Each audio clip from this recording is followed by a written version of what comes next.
Bonjour, cette vidéo est la première du cours sur la modélisation cinématique. Les modèles cinématiques seront souvent les supports privilégiés de la plupart de nos études sur les systèmes mécaniques. Nous allons commencer par répondre à la question: quel est l'objectif d'un modèle? Donc, un modèle est une représentation orientée d'un système réel, donc dans l'objectif de répondre à une famille de problématiques, et où nous allons prendre en compte certaines caractéristiques du modèle. Donc nous ne prendrons pas en compte tous les paramètres permettant de représenter le modèle, mais seulement ceux qui nous permettront de répondre aux problématiques visées. Donc l'objectif sera donc de prévoir le comportement du système réel en s'appuyant sur nos connaissances théoriques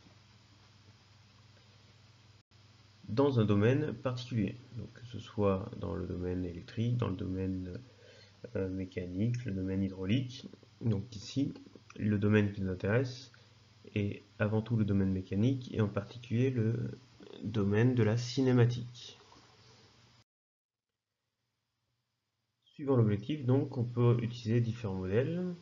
Si l'on prend par exemple ce système réel qui est une pince pneumatique que l'on monte sur des bras robotisés, on peut avoir un modèle issu d'un logiciel de conception assistée par ordinateur, donc un modèle volumique en 3 dimensions, avec par exemple un objectif de conception ou de reconception du système, ou bien de fabrication du système, et un modèle cinématique, comme c'est le cas en dessous, avec par exemple pour objectif de mettre en relation deux paramètres géométriques, qui sont la course du piston, qui s'appelle ici x, en relation donc avec l'angle d'ouverture des doigts de la pince, qu'on appelle ici θ.